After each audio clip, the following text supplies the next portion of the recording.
Profesor Dr. Gancar Chandra Premananto, Sarjana Ekonomi, Magister Sains.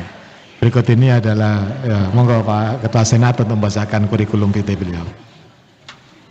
Profesor Dr. Gancar Chandra Premananta, Sarjana Ekonomi, Magister Sains, kelahiran Surabaya 22 Juli 1974, lulus S1 Program Studi Manajemen Fakultas Ekonomi Universitas Airlangga tahun 1998, lulus S2 Program Magister Ilmu Manajemen Universitas Airlangga tahun 2003, lulus S3 Fakultas Ekonomi dan Bisnis Universitas Gadjah Mada tahun 2012, CPNS tahun 1999, PNS tahun 1999, Asisten Ahli tahun 2003, Lektor tahun 2008, Lektor Kepala tahun 2021 dalam ranting ilmu kepakaran perilaku konsumen berkelanjutan.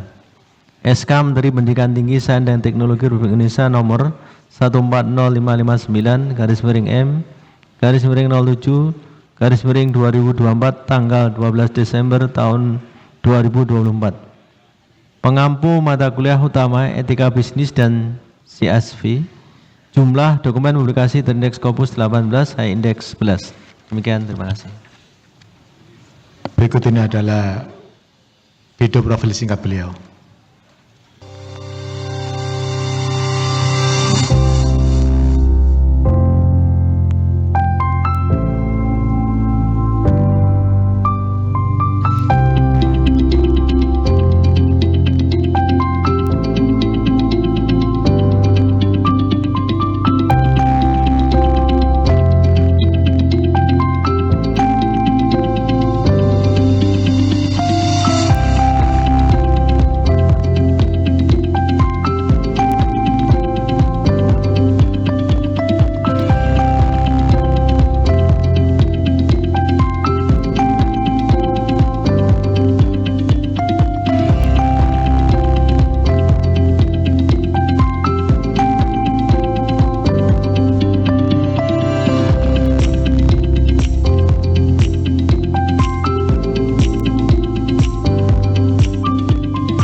Profesor Dr. Gancar Chandra Premananto, Sarjana Ekonomi Magister Sains. Hari ini saudara dikukuhkan sebagai guru besar dan sekaligus diterima sebagai bagian dari keluarga besar profesor di lingkungan Universitas Airlangga serta bagian dari BPF Fakultas Ekonomi Universitas Airlangga.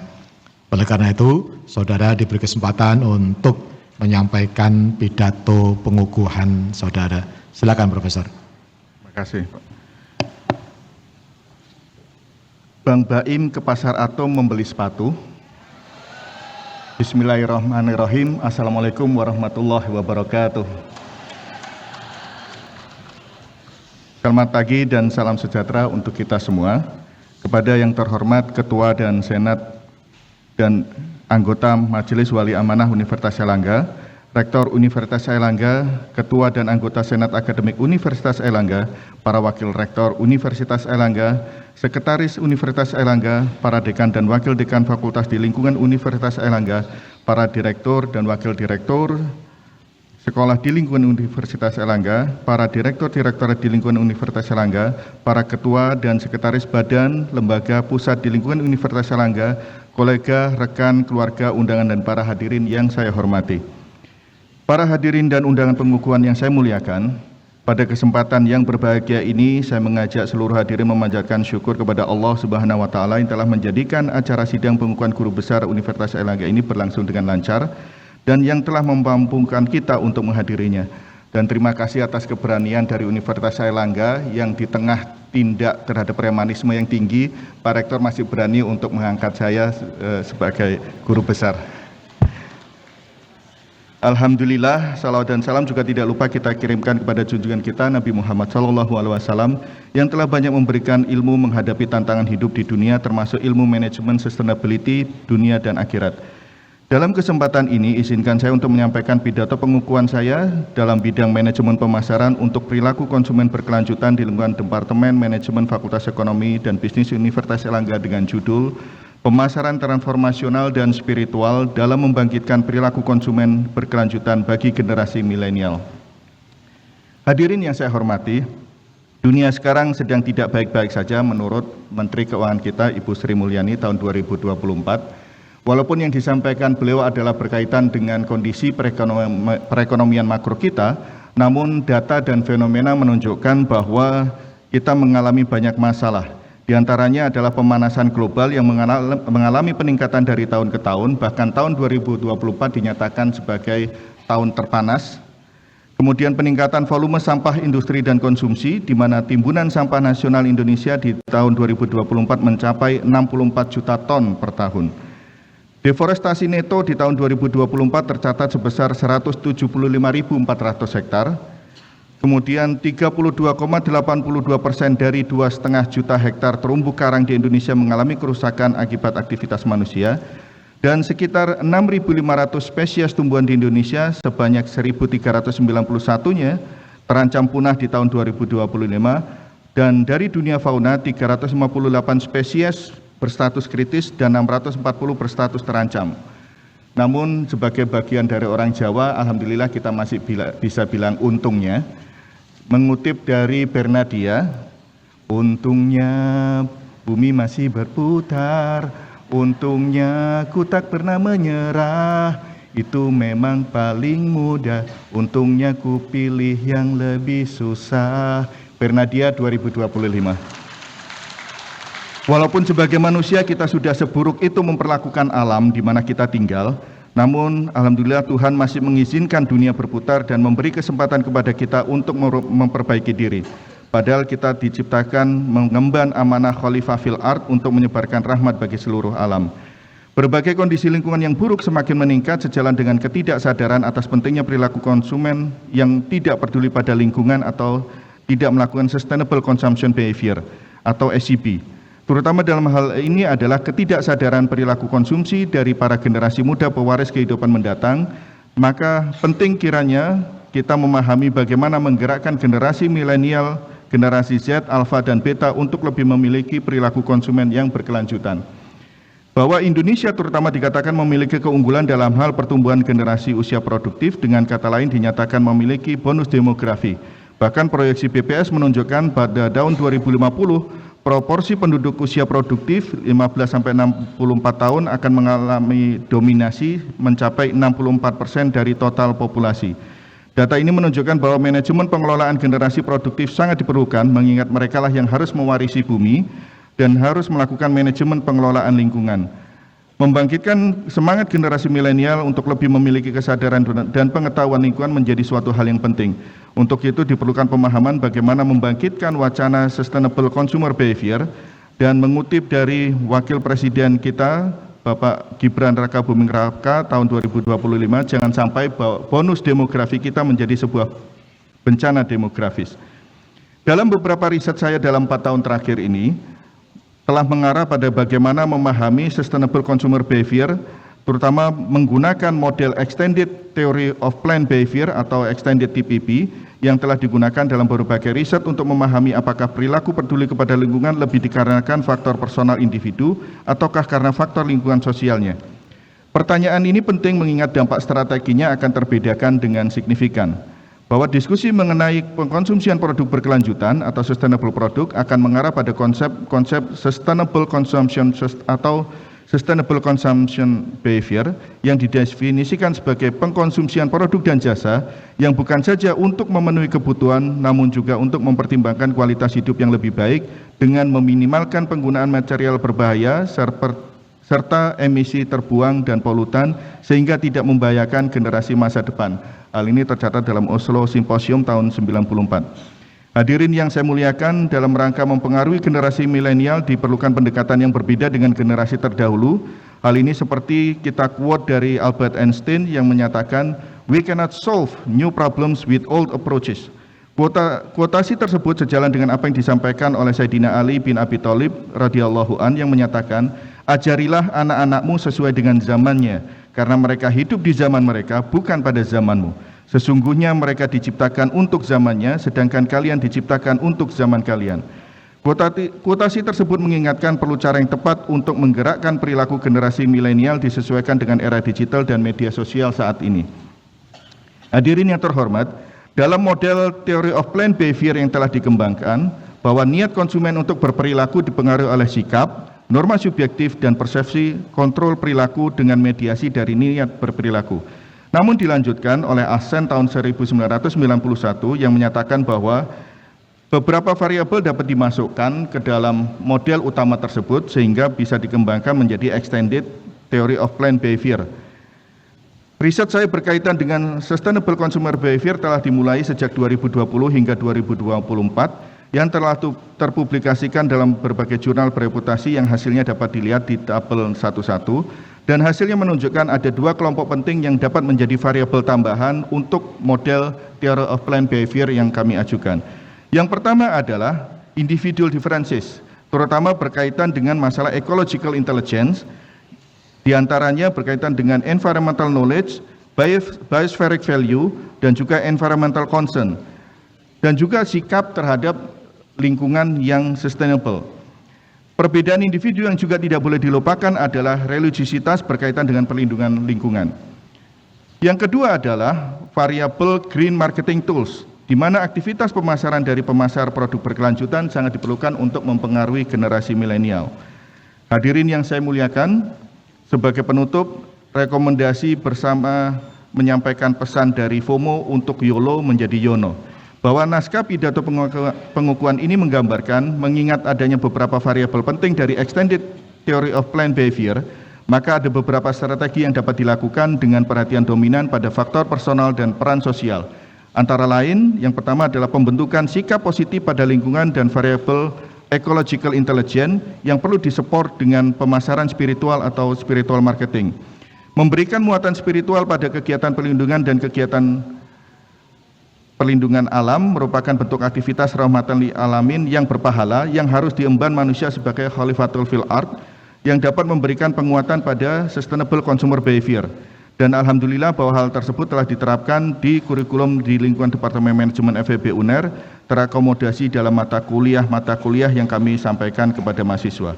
Pesan religiositas juga telah kami sampaikan di lingkungan Departemen Manajemen dengan memunculkan berbagai buku dan pengabdian masyarakat, diantaranya di radio Suara Muslim untuk mengajarkan spiritual manajemen dan pemasaran spiritual yang menyampaikan ajaran agama dalam berbagai aktivitas pemasaran oleh pemasar maupun oleh konsumen.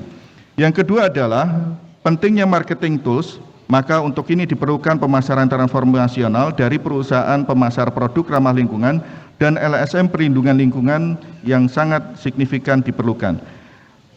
Diperlukan untuk lebih menyesuaikan diri dengan kondisi perkembangan media dan konsumen, termasuk dengan memanfaatkan influencer yang tepat.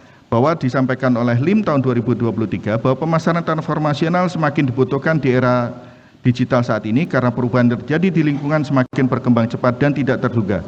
Salah satu contoh generasi milenial influencer yang mampu menjadi individu penggerak yang dapat dimunculkan diantaranya adalah alumni dari S1 Manajemen FEB UNER, Fania Santoso, yang telah berhasil masuk dalam jajaran 30 Under 30 versi majalah Forbes tahun 2021 sebagai pelopor yang berhasil menginspirasi dalam menyulap limbah kertas semen menjadi produk fashion ikonik yang diberi nama Hestartik. Generasi milenial adalah generasi yang mudah terpengaruh lingkungan, termasuk lingkungan media sosialnya, yang menjadikan adanya perilaku FOMO atau Fear of Missing Out. Perilaku ini dapat dimanfaatkan ke arah yang positif, yaitu membentuk lingkungan sosial yang mendukung pada masalah konsumsi berkelanjutan, mengarahkan generasi milenial pada perilaku dan gaya hidup bijaksana seperti YONO atau You Only Need One, dibanding perilaku mengkonsumsi produk dengan tujuan berfoya-foya dan memprioritaskan pada merek terkenal serta kemewahan pada prinsip hidupnya adalah gaya hidup you only live one atau YOLO. Manusia dengan tipe hidup YOLO ini telah disinyalkan oleh Al-Quran sebagai, terutama di surat Hud ayat 15, yang menyampaikan bahwa ada orang yang mengutamakan untuk kehidupan dunia dan perhiasannya. Sedangkan gaya hidup Yono adalah gaya hidup yang mendorong konsumsi pada aktivitas penuh pertimbangan. Dan hal ini bisa kita lihat di surat Al-Hasyr ayat 18, di mana ayat tersebut menyatakan tentang pentingnya kita mempertimbangkan masa depan bukan hanya kehidupan di dunia. Mengimbangi pesan keberlanjutan dengan konteks spiritual dapat memperkuat penerimaan dari generasi milenial. Untuk itu konsumen yang cerdas harus dapat mengimplementasikan pemasaran spiritual dalam aktivitas konsumsinya. Keterikatan spiritual dalam perilaku konsumsi terdukung dalam riset Daniel et al. Tahun 2024, dan lebih lanjut kebutuhan spiritualitas dalam pelaksanaan SDG atau Sustainable Development Goals menjadi hal yang penting yang juga digagas oleh Lutz dan Nun tahun 2023. Peran penting pendidikan spiritual dalam mewarnai SDG telah juga disampaikan oleh Schiller tahun 2024 yang mengutip Nelson Mandela, "My generation is the product of missionary education. Without it, I would not be here today. I will never have sufficient words to thank the missionaries for what they did for us." Dan hal ini menjadikan saya mengingat nasihat Sayyidina Ali radhiyallahu an yang menyatakan bahwa pendidikan adalah senjata yang paling ampuh untuk dapat kita gunakan mengubah dunia. Dan di tangan kita, para dosen, para pencinta ilmu, khususnya dosen Universitas Airlangga, untuk mengarahkan para mahasiswa generasi milenial dan selanjutnya untuk mampu mengubah dunia menjadi lebih baik. Demikian materi yang saya sampaikan sebagai pidato pengukuhan. Untuk selanjutnya saya sampaikan ucapan terima kasih kepada para hadirin. Di layar ada buku yang kami buat bersama Prof. Nuri dan Prof. Fitri yang bisa diambil secara gratis dengan mengutip dari barcode yang ada. Jadi dari barcode Bapak Ibu bisa mendapatkan PDF gratis dari buku kami. Bahwa proses menuju guru besar ini tentu bukan proses yang singkat, butuh perjalanan panjang dari seorang bayi berbobot 3,5 kilo hingga layak menjadi guru besar yang berbobot lebih dari 53 kilo. Saya tidak berani sampaikan lebih dari 100 kilo karena sudah dipesan oleh ibu saya jangan sampai beratnya lebih dari 90 kilo. Tapi untuk menjadi layak sebagai guru besar maka saya kira perlu lebih dari 53 kilo tadi. Bahwa di saat ini tentunya telah banyak pihak yang hadir secara langsung maupun tidak langsung, secara akademik maupun praktis, maupun secara spiritual membantu saya hingga berada di mimbar yang terhormat ini. Untuk itu kembali saya mengucapkan rasa syukur saya kepada Allah Subhanahu wa Ta'ala yang telah memilihkan takdir yang baik untuk kehidupan saya, juga telah banyak menghadirkan banyak pihak yang membantu saya. Alhamdulillah. Selanjutnya, Kanjeng Nabi Muhammad SAW selaku sebaik-baiknya tauladan kita menyampaikan bahwa tidaklah bersyukur kepada Allah orang yang tidak berterima kasih kepada manusia.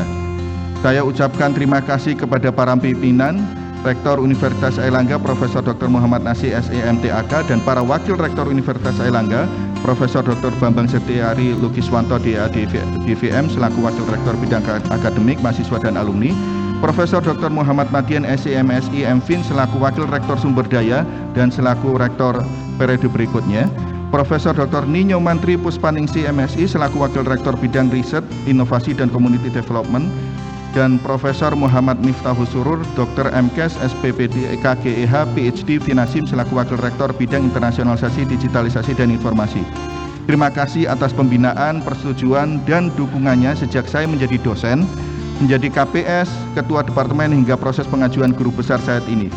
Terima kasih juga untuk Ketua Senat Akademik Universitas Airlangga Profesor Dr. Nur Salam M. Nur, Hons, dan Sekretaris Senat Akademik Universitas Airlangga Profesor Dr. Imam Mustafa, Dr. Hewan MKes yang telah memberikan persetujuan pengajuan jabatan fungsional guru besar saya.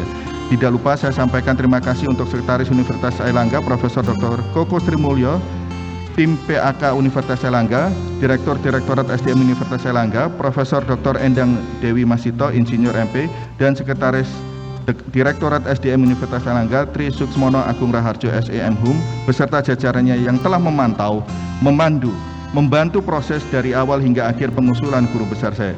Selanjutnya untuk pihak Dekanat Fakultas Ekonomi dan Bisnis Universitas Airlangga, terima kasih untuk Ibu Dekan Fakultas Ekonomi dan Bisnis Universitas Airlangga Profesor Dr. Dian Agustia SMSI AK CMACA beserta jajaran Wakil Dekan, Bapak Dr. Wisnu Wibowo, Ibu Profesor Dr. Nisfu Laila, dan Bapak Profesor Dr. Ahmad Rizky Sridadi.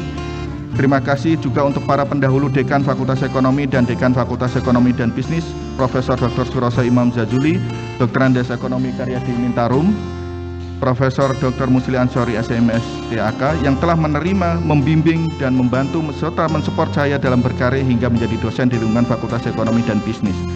Tidak lupa terima kasih untuk Dr. Anda Diah Prihatiningsi MMAK selaku Kepala Bagian Tata Usaha FEB Universitas Airlangga dan timnya terutama Bapak Sugeng Rianto selaku Kepala Urusan Sumber Daya FEB Universitas Airlangga. Terima kasih juga untuk BPF FEB Universitas Airlangga dengan ketuanya Profesor Dr. Basuki M.Com dan tim BPF FEB Universitas Airlangga yang termasuk saya sendiri yang telah menyetujui dan mengusulkan nama saya untuk promosi pangkat dan jabatan saya. Rasa terima kasih juga saya sampaikan kepada para kolega di lingkungan Departemen Manajemen FEB Universitas Airlangga, terutama kepada Ketua Departemen Manajemen, yakni saya sendiri, dan Ketua-Ketua Departemen Manajemen sebelumnya seperti almarhum Profesor Dr. Amiruddin Umar SE, Bapak Sri Gunawan DPA, Bapak Dr. Praptini Yulianti Doktoranda Ekonomi MSI yang juga mitra pengelola di lingkungan Departemen Manajemen FEB Universitas Airlangga, seperti Dr. Yeti Dwi Lestari selaku Sekretaris Departemen Manajemen, Prof. Dr. Tanti Handriana, Dr. Masmira Kurniawati, Profesor Dr. Ahmad Setiawan, Dr. Din Mardia, Bu Khori Sulistiawati, dan kemudian tim dosen muda kita, Bu Zahrin Hasnina Kolbi, Bu Nurul Hoiro, Pak Dunga selaku staf Departemen Manajemen. Para senior guru besar Departemen Manajemen FEB Universitas Airlangga, Prof. Dr. Sri Maimunah Soeharto, Profesor Dr. Sri Wahyuni Astuti, Doktoranda MSI, almarhumah Profesor Dr. Anis Eliana, Profesor Dr. Badri Munir Sukoco, Profesor Dr. Tanti Handriana, Profesor Dr. Sri Hartini, dan Profesor Dr. Muhammad Magian, Profesor Dr. Indriana Marti, serta Profesor Dr. Rahmat Setiawan yang telah memberikan inspirasi untuk terus berkontribusi demi manajemen FEB Universitas Airlangga. Manajemen? Wah, lupa kayaknya. Terima kasih kami sertakan juga untuk mitra kolega dosen manajemen dan departemen lain di lingkungan FEB UNER yang tidak dapat kami sebutkan satu-satu. Terima kasih juga saya sampaikan untuk guru-guru saya baik di TK, SD, SMP, SMA, S1, MSI, dan program doktor, baik guru di bidang akademik maupun spiritual, termasuk yang saat ini hadir menjadi tamu undangan, Yai Haji Lukman Hakim, ataupun Yai, selaku Direktur Sufi Center karena telah banyak mewarnai hidup saya dengan ilmu akhlak, doa, serta contoh tauladan. Dan akhirnya terima kasih untuk keluarga tercinta yang telah membersamai saya sejak lahir hingga kini dewasa. Orang tua tercinta Bapak almarhum Dr. Andes Haji Slamet Weli Sutanto, Ibu Hajah Suryati, serta tante saya Hajah Sumartini yang telah menyelamatkan saya dari terjepit di ranjang rumah sakit, di mana tanpa beliau tidak mungkin saya hadir di sidang istimewa ini. Terima kasih juga untuk Bapak Ibu mertua almarhum Haji Riyad Moko dan Ibu Hajah Masnuna yang telah mendidik dan membesarkan orang yang berarti dan menjadi pendamping hidup saat ini, Dr. Andes Hajah Masmira Kurniawati SMSI. Terima kasih telah bersedia bergabung bersama keluarga kecil kami, anak-anak Atar Firdausi Gancar Putra, almarhumah Azarin Adenia Gancar Putri, Muhammad Kaswi Gancar Putra, serta Jamaluddin Ahmad Gancar Putra. Terima kasih telah mensupport dan mewarnai kehidupan saya. Bahwa doa terima kasih juga saya sampaikan pada istri pertama saya, Alma. Saya sudah janji sama Humas untuk tidak, karena kalau enggak saya kalah taruhan saya. Doa dan terima kasih saya sampaikan pada istri pertama saya, Ruri Nurindah, yang telah mendampingi dan support saya selama 20 tahun kehidupan saya. Untuk para saudara tercinta saya, terima kasih juga sudah mewarnai kehidupan saya. Barakallah. Sebagai penutup mungkin bisa menyampaikan penutup dari Roma Irama, Pak. 1 menit. Satu bait dari Roma Irama.